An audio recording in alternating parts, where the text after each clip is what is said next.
Hello everyone, welcome to Divya education. जैसा कि आप सभी को पता है कि आज है 4 जुलाई और 4 जुलाई से रिलेटेड जितने भी करंट अफेयर्स के क्वेश्चन बन सकते हैं जो कि हमारे एग्जाम के लिए इम्पोर्टेंट है, ठीक है। तो उन सभी को हम लोग यहाँ पे इस वीडियो में सॉल्व करेंगे। और यहाँ पे हम लोग द हिंदू और दैनिक जागरण या इंडियन एक्सप्रेस से जो भी न्यूज़ें आती हैं जो कि हमारे प्रत्येक एग्जाम के लिए इम्पोर्टेंट होती है, ठीक है। चाहे वो आपका यूपीएससी हो, चाहे स्टेट पीसीएस हो, चाहे एसएससी, रेलवे, बैंकिंग, हर एक एग्जाम के लिए जो भी इम्पोर्टेंट न्यूज होती है उनसे रिलेटेड जो क्वेश्चन बन सकते हैं तो हम लोग यहाँ पे क्वेश्चन फॉर्मेट में सॉल्व करेंगे। जो भी करंट अपडेट है उसको क्वेश्चन फॉर्मेट में सॉल्व करेंगे कि किसी भी एग्जाम के लिए किसी भी जो करंट अपडेट आता है उससे रिलेटेड क्वेश्चन कैसे बन सकते हैं, ठीक है। यहाँ पे आपको एक बात और याद रखनी होगी कि आप चाहे स्टेट पीसीएस में यूपीएससी की यूपीपीएससी की कर रहे हो या एमपीपीएससी की कर रहे हो या बीपीएससी की कर रहे हो या अदर जो भी अदर लेवल के एग्जाम है उनकी प्रिपरेशन कर रहे हो, तो वहाँ पे जो भी करंट अपडेट आते हैं जैसे खेल से संबंधित हो गया, नेशनल हो गए, इंटरनेशनल हो गए, वो हर एक एग्जाम के लिए समान होते हैं, ठीक है। इसलिए आपको बहुत भटकने की ज़रूरत नहीं है कि मैं एमपी के लिए अलग से करंट अफेयर पढ़ूंगा। हाँ, एमपी के जो मोस्ट अपडेट होते हैं उनको जानना जरूरी होता है कि यहाँ पे अलग करंट अफेयर्स आप देख सकते हो जो मेन एमपी का, ठीक है। लेकिन जो भी हमारी ये इंटरनेशनल हो गए, नेशनल हो गए, ये न्यूज़ें हमारे हर एक एग्जाम के लिए काफ़ी इंपॉर्टेंट होती है और इनसे बहुत ज़्यादा क्वेश्चन पूछे भी जाते हैं, ठीक है। सो यहाँ पे अब हम लोग इसको सॉल्व करें इस वीडियो में इसकी व्याख्या की भी बात करेंगे कि क्या कैसे इसमें और भी जो भी क्वेश्चन बन सकते हैं उनको भी समझेंगे। सो आप में से जो भी इस चैनल पे नया हो चैनल को जरूर सब्सक्राइब कर लें और सब्सक्राइब करते वक्त आप लोग बेल आइकन जरूर प्रेस कर दिया करिए ताकि जब भी वीडियो अपलोड हो तो आपके पास तक उसका नोटिफिकेशन आसानी से पहुँच जाए, ठीक है। और वीडियो पसंद आए तो लाइक भी जरूर करना है और यदि नहीं पसंद आए तो डिसलाइक करना है, बट कुछ तो करना जरूर है, ठीक है। अब उसके बाद हम बात करते हैं, यहाँ पे अपने पॉइंट पे आते हैं। जो हमारा आज का पहला क्वेश्चन है, यानी कि बात करें तो कल का अभ्यास प्रश्न है, ठीक है। तो यहाँ पे बात की गई थी अंतर्राष्ट्रीय सूक्ष्म, लघु और मध्यम उद्यम दिवस, यानी कि micro, small and medium sized enterprises day मनाया जाता है, ठीक है। तो इसमें पहला ऑप्शन था को, दूसरा था 19 जून को, तीसरा था 21 जून को और जो हमारा चौथा था वो था 16 जून को, ठीक है। तो इसमें से हमारा जो राइट आंसर है हो जाएगा 27 जून। आप में से दीपिका जी ने, अतुल जी ने और बिकम आईएएस ने बिल्कुल राइट आंसर दिया था। और यहाँ पे एक और क्वेश्चन पूछा गया था आपसे कि मलावी की राजधानी क्या होती है, तो आप लोगों ने उसका भी बिल्कुल राइट आंसर दिया था, ठीक है। उसकी राजधानी लिलोग्बा होती है या लिलोग्बे बोले तो आप लोगों ने उसका बिल्कुल राइट आंसर दिया था। सो और भी जो लोग आप लोग देख रहे हो और आंसर नहीं देते हो तो कोशिश किया करो आंसर देने की। इतने टफ क्वेश्चन नहीं देते हैं हम लोग, प्रीवियस डे के क्वेश्चन सॉल्व करते हैं जो भी, उन्हीं को इसमें हम लोग को क्वेश्चन सॉल्व करते हैं, ठीक है। जो लास्ट में आपको एक क्वेश्चन दिया जाता है तो वो प्रीवियस डे का ही रहता है जो आप किसी न किसी दिन सॉल्व कर चुके होते हो। तो इसलिए जो भी कंटिन्यू वीडियो देख रहे हो बहुत आसान है और यदि आपसे नहीं भी बन रहा तो आप गूगल में भी सर्च करोगे तो मिल जाएगा और उससे आपका एक और क्वेश्चन रेडी हो जाएगा, ठीक है। तो आप लोग कोशिश किया करो और ऐसे करते हो तो आपका काफ़ी अच्छा करंट अफेयर जो है वो तैयार हो जाएगा। अब इसके बाद थोड़ा सा हम इसकी व्याख्या की बात करें यदि, तो प्रत्येक वर्ष 27 जून को अंतर्राष्ट्रीय सूक्ष्म, लघु और मध्यम उद्यम दिवस यानी कि micro, small and medium sized enterprises day मनाया जाता है। सतत विकास लक्ष्यों को यानी कि सस्टेनेबल डेवलपमेंट के लक्ष्यों को प्राप्त करने तथा सभी के लिए नवोन्मेषण एवं स्थायी कार्य को बढ़ावा देने में सूक्ष्म, लघु एवं मध्यम आकार के उद्यमों बढ़ावा देने के उद्देश्य से यह दिवस मनाया जाता है, ठीक है। उसके बाद हम बात करें, हमारा जो अगला क्वेश्चन है जो आज का पहला क्वेश्चन है, हाल ही में गंगोत्री राष्ट्रीय उद्यान में सड़कों के विकास हेतु किस राज्य वन्य जीव सलाहकार बोर्ड ने वन भूमि के हस्तांतरण वाले प्रस्तावों को मंजूरी दी है। तो यहाँ पे आपका पहला है उत्तराखंड, दूसरा है बिहार, तीसरा है पंजाब, चौथा है गुजरात। तो इसका जो राइट आंसर है वो क्या हो जाएगा हमारा उत्तराखंड। उत्तराखंड की राजधानी आपको पता है क्या होती है, देहरादून होती है, ठीक है। उत्तराखंड की जो हमारी कैपिटल है वो देहरादून है। और अभी हमने कल ही या परसों ही सॉल्व किया था कि इसकी जो एक ग्रीष्मकालीन राजधानी बनाई जा रही है गैरसैंण, ठीक है। तो ये भी आपको याद रखना है कि जो ग्रीष्मकालीन राजधानी बनाने की बात चल रही है वो क्या नाम है उसका, गैरसैंण एक है जो कि चमोली जिले में है। तो उसको भी हम लोगों ने अच्छे तरीके से सॉल्व किया, ठीक है। तो यहाँ पे यदि हम बात करें व्याख्या की इसकी, उल्लेखनीय है कि गंगोत्री नेशनल पार्क एक संरक्षित क्षेत्र है और सड़कों के निर्माण के लिए हस्तांतरित की जाने वाली वन भूमि चीन के साथ सिटी अंतर्राष्ट्रीय सीमा के पास है। राष्ट्रीय सुरक्षा के लिए ये मार्ग बहुत महत्वपूर्ण साबित होंगे क्योंकि ये चीन सीमा के पास भारत तिब्बत सीमा पुलिस यानी कि ITBP के कर्मियों की आवाजाही को आसान बना देंगे। गंगोत्री नेशनल पार्क को साल 1989 में स्थापित किया गया था और यह उत्तराखंड के उत्तरकाशी जिले में भागीरथी नदी के ऊपरी जलग्रहण क्षेत्र में स्थित है। ठीक है, अब यहाँ से आपके लिए एक और क्वेश्चन तैयार हो गया कि आपसे पूछा जाता गंगोत्री नेशनल पार्क कहाँ है, तो उत्तराखंड में है और इसका स्थापना कब की गई थी, तो 1989 में की गई थी। तो ये दोनों ही बातें आपकी क्लियर हो गई। ठीक है, अब उसके बाद हम बात करें नेक्स्ट क्वेश्चन की, तो हमारा अगला क्वेश्चन है रक्षा अधिग्रहण परिषद यानी कि DAC ने हाल ही में रूस से कितने नए लड़ाकू विमान प्राप्त करने के प्रस्ताव को मंजूरी दे दी है। तो यहाँ पे पहला हमारा है 20, दूसरा है 25, तीसरा है 33 और चौथा हमारा है 23। तो इसका जो राइट आंसर है वो क्या हो जाएगा, हमारा 33। ठीक है, इसमें व्याख्या की बात करें तो केंद्र सरकार ने यानी कि जो सेंट्रल गवर्नमेंट है तो 33 लड़ाकू जेट विमान समेत कई तरह के रक्षा उपकरण खरीदने की योजना बनाई है। इस रक्षा खरीद पर कुल मिलाकर 38,900 करोड़ रुपए का खर्च आ सकता है। रक्षा अधिग्रहण परिषद की बैठक में 21 मिग 29 और 22 सुखोई यानी कि Su-30 MKI लड़ाकू विमानों की खरीद के प्रस्ताव को मंजूरी दे दी है। इसके साथ ही 59 मिग 29 ठीक है, यहाँ पे 59 मिग 29 है, यहाँ पे मतलब कि 59 मिग 29 ठो लिए जाएंगे। लड़ाकू विमानों के अपग्रेडेशन की भी मंजूरी दी गई है। दोनों देशों के बीच होने वाली इस बड़ी और महत्वपूर्ण डील का फैसला रक्षा अधिग्रहण परिषद ने लिया है। ठीक है, अब उसके बाद नेक्स्ट क्वेश्चन की बात करें तो हमारा है कि हाल ही में फिल्म जगत की किस मशहूर कोरियोग्राफर का कार्डियक अरेस्ट के चलते मुंबई में निधन हो गया है। तो यहाँ पे होगा पहला सरोज खान का, दूसरा है फराह खान का, तीसरा है अरुणा ईरानी का, चौथा है गीता कपूर का।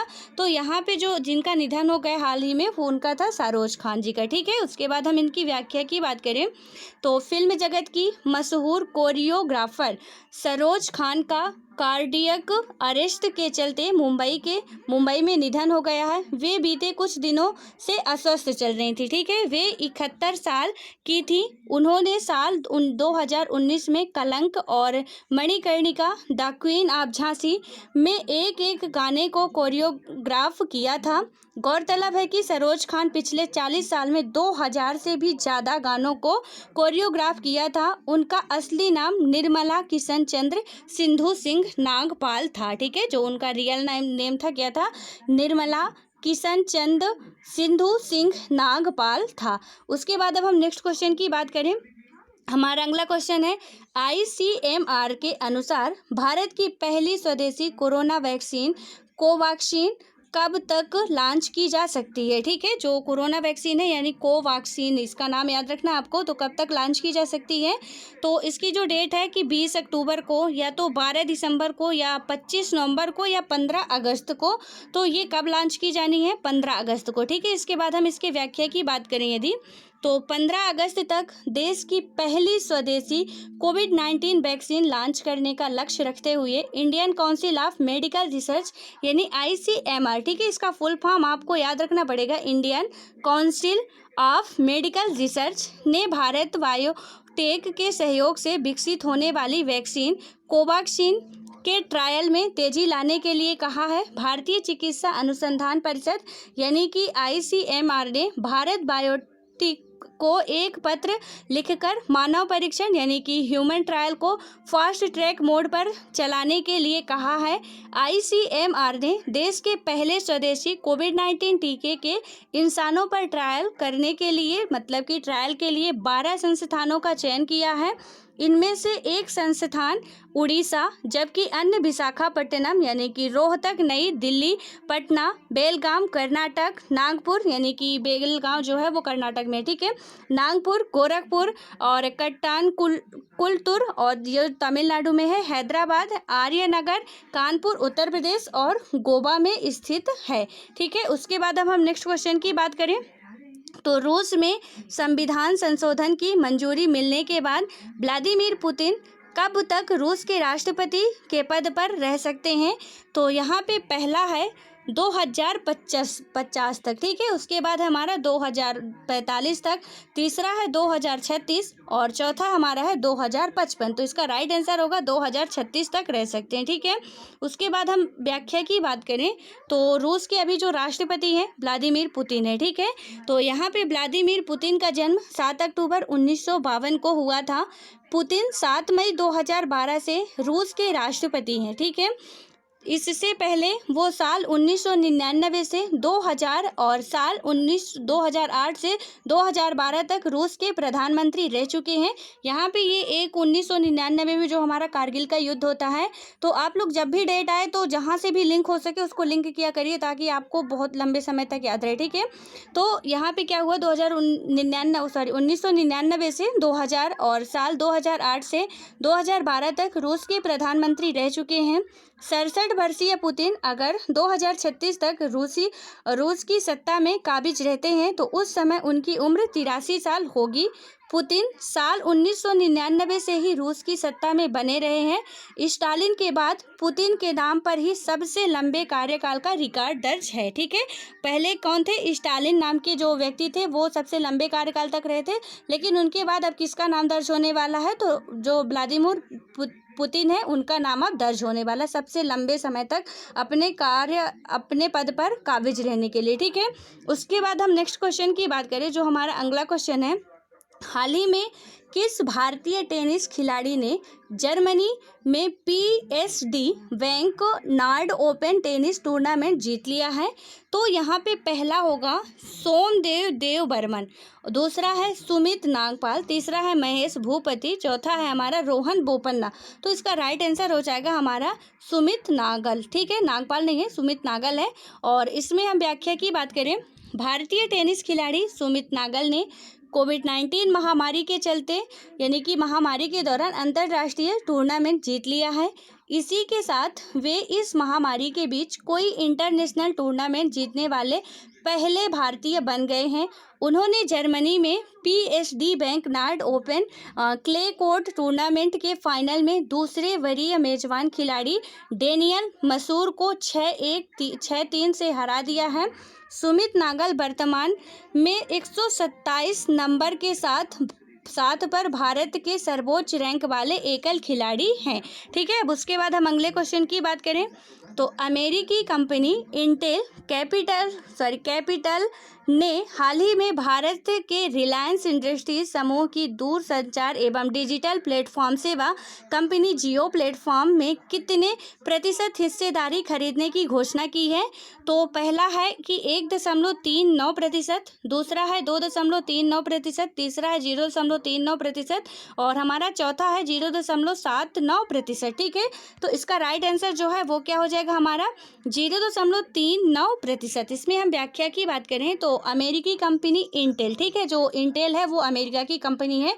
तो यहाँ पे आपको याद रखना, जैसे हमारी जो रिलायंस हो गई वो भारत की है लेकिन जो इंटेल कंपनी है वो अमेरिका की है। तो अमेरिकी कंपनी इंटेल कैपिटल ने भारत के रिलायंस इंडस्ट्रीज समूह की दूरसंचार एवं डिजिटल प्लेटफॉर्म सेवा कंपनी जियो प्लेटफॉर्म्स में 0.39% हिस्सेदारी खरीदने की घोषणा की है। इंटेल कैपिटल इसके लिए यहाँ पे क्या होगा कि 1894.5 करोड़ रुपए का निवेश करेगी। इंटेल बेहतरीन कंप्यूटर चिप बनाने के लिए दुनिया भर में विख्यात है। इंटेल कैपिटल ऐसी 12वीं कंपनी है जिसने भारत में दूरसंचार एवं डिजिटल सेवा बाजार में तेजी से उभरी जियो प्लेटफॉर्म में हाल ही में निवेश किया है। ठीक है, तो यहाँ पे जो चिप आप लोग यूज करते हो वो कहाँ से बनती है, इंटेल कंपनी के द्वारा ही बनाया जाता है। ठीक है, तो ये बेसिक नॉलेज है जो कि आपको पता होना चाहिए। उसके बाद अब हम आए अगले क्वेश्चन में। तो हमारा नेक्स्ट क्वेश्चन है, हाल ही में किस बैंक ने देश भर के किसानों के लिए ई किसान धन ऐप लॉन्च किया है? तो यहाँ पे पहला होगा HDFC बैंक ने, दूसरा है कि हमारा SBI बैंक ने, और तीसरा है देना बैंक, और चौथा है PNB बैंक। ठीक है, तो इसका जो हमारा राइट आंसर हो जाएगा तो वो क्या हो जाएगा, HDFC बैंक। उसके बाद हम इसकी व्याख्या की यदि बात करें तो HDFC बैंक ने देश भर के किसानों के लिए ई किसान धन ऐप लॉन्च किया है। ठीक है, ये ऐप जो है उसका नाम याद रखना आपको, ई किसान धन ऐप है। किसान अपने मोबाइल फ़ोन के जरिए बैंकिंग और कृषि दोनों सेवाओं का उपयोग करने में सक्षम होंगे। ई किसान धन ऐप किसानों को मंडी की कीमतों, नवीनतम खेती की जानकारी, मौसम की भविष्यवाणी, बीज किस्मों की जानकारी और SMS सलाहकार, ई पशु हाट, किसान टीवी जैसी वैल्यू एडेड सेवाएं प्रदान करेगी। ठीक है, उसके बाद हम अगले क्वेश्चन की बात करें तो सड़क परिवहन और राजमार्ग मंत्रालय ने कितने लाख रुपए की बीमा कैप के साथ सड़क दुर्घटना पीड़ितों के लिए कैशलेस योजना शुरू करने की तैयारी की है? तो यहाँ पे सबसे पहले तो आप लोगों के लिए क्वेश्चन है कि सड़क परिवहन और राजमार्ग मंत्री कौन है? ठीक है, ये आप लोग बताओगे, दिन उसके बाद नेक्स्ट वीडियो में हम इसका जो भी डिटेल है उसको समझाएंगे। तो ये आपके लिए क्वेश्चन है कि सड़क परिवहन एवं राजमार्ग मंत्री कौन है? यहाँ पे मंत्रालय ने कितने लाख रुपए की जो घोषणा की है, तो यहाँ पे पहला है 2.5 लाख रुपए, और दूसरा है 5 लाख रुपए, तीसरे में है 3.5 लाख रुपए, चौथे में 1.5 लाख रुपए। ठीक है, तो यहाँ पे इसका जो राइट आंसर हो जाएगा वो हमारा हो जाएगा 2.5 लाख रुपए, यानी कि सरकार सड़क दुर्घटना पीड़ितों के लिए जल्द नकदी रहित कैशलेस, यानी कि जो नकदी रहित का मतलब होता है कैशलेस, ठीक है, इलाज की सुविधा शुरू करने की योजना बना रही है। इसके तहत प्रत्येक मामले में अधिकतम सीमा 2.5 लाख रुपए रहेगी। देश में हर साल करीब 5 लाख सड़क दुर्घटनाएं होती हैं। सड़क दुर्घटना के शिकार लोगों को ड्रामा और स्वास्थ्य सेवाओं को एक खाते के माध्यम से वित्त पोषित किया जाएगा, जिसे योजना के कार्यान्वयन के लिए MORTH के तहत स्थापित किया जाएगा। ठीक है, तो यहाँ पे अब हम नेक्स्ट क्वेश्चन की बात करें जो कि आज का हमारा अंतिम क्वेश्चन है, निम्न में से कौन सा दिवस 1 जुलाई को मनाया जाता है? यहाँ पे ये स्टेटमेंट दिए हुए हैं कि कौन सा मनाया जाता है, तो कौन कौन से जो दिवस हैं वो 1 जुलाई को मनाए जाते हैं। पहला है राष्ट्रीय चिकित्सक दिवस, दूसरा है चार्टर्ड अकाउंटेंट डे, और तीसरा हमारा है राष्ट्रीय सांख्यिकी दिवस। ठीक है, तो यहाँ पे तो ये आई थिंक सबको पता होगा कि जो राष्ट्रीय चिकित्सक दिवस होता है या डॉक्टर डे होता है तो वो 1 जुलाई को मनाया जाता है। ठीक है, अब ये दो में से कंफ्यूज होगा, तो यहाँ पे इसका जो राइट आंसर होगा, पहले आप ऑब्जेक्टिव की बात करते हैं, पहला है केवल 1, दूसरा है 1 और 2, तीसरा है 1 और 3, चौथा 1, 2 और 3। तो इसका राइट आंसर हमारा 1 और 2 होगा। ठीक है, क्योंकि राष्ट्रीय चिकित्सक दिवस और चार्टर्ड अकाउंटेंट डे जो है वो 1 जुलाई को ही मनाए जाते हैं। लेकिन यहाँ पे हम राष्ट्रीय सांख्यिकी की बात करें यदि, तो राष्ट्रीय सांख्यिकी दिवस 29 जून को मनाया जाता है। ठीक है, तो यहाँ पे आपको याद रखना है कि जो राष्ट्रीय सांख्यिकी दिवस है वो 29 जून को मनाया जाता है, और जो चार्टर्ड अकाउंटेंट डे है और हमारा राष्ट्रीय चिकित्सक दिवस है वो 1 जुलाई को मनाया जाता है। यानी कि इसका जो राइट आंसर होगा वो क्या हो जाएगा, 1 और 2 इसका राइट आंसर होगा। ठीक है, अब उसके बाद हम बात करते हैं नेक्स्ट क्वेश्चन की, जो कि आज का अभ्यास प्रश्न है। 45वें टोरंटो फिल्म फेस्टिवल यानी TIFF 2020 के ब्रांड एम्बेसडर की सूची में बॉलीवुड में शामिल किए गए हैं, मतलब कि बॉलीवुड से शामिल किए गए हैं। तो पहला है यहाँ पे जो पहला स्टेटमेंट है प्रियंका चोपड़ा, दूसरा है जावेद अख्तर, तीसरा है अनुराग कश्यप। ठीक है, तो इसका राइट आंसर आप लोगों को देना है। यहाँ पे पहला है केवल 1, दूसरा है कि केवल 2, तीसरा है 1 और 3, और हमारा चौथा है 1, 2 और 3। तो इसका राइट आंसर जो भी होगा कि किसको किसको चुना गया है, 1 को चुना गया है या प्रियंका चोपड़ा जी को चुना गया है या जावेद अख्तर, ये तीनों को चुना गया है, तो आप लोग इसका आंसर दोगे क्योंकि हम लोग ये क्वेश्चन सॉल्व कर चुके हैं, ठीक है। सो इतनी तो आशा रख सकते हैं आप लोग से कि ज़्यादा से ज़्यादा लोग आप लोग आंसर देने की कोशिश करोगे। जो रेगुलर देख रहे हैं वो बिल्कुल राइट आंसर देते हैं और रेगुलर देते हैं, ठीक है। तो आप लोग भी कोशिश किया करो, आंसर दिया करो, क्योंकि इससे आप लोगों का ही रिवीजन होगा और रिवीजन होगा तो आप लोगों को करंट अफेयर जो है बहुत ही अच्छे तरीके से कंप्लीट हो जाएगा, ठीक है। सो अब मिलते हैं नेक्स्ट वीडियो में, तब तक के लिए बाय बाय, पढ़ते रहो, ऑल द बेस्ट।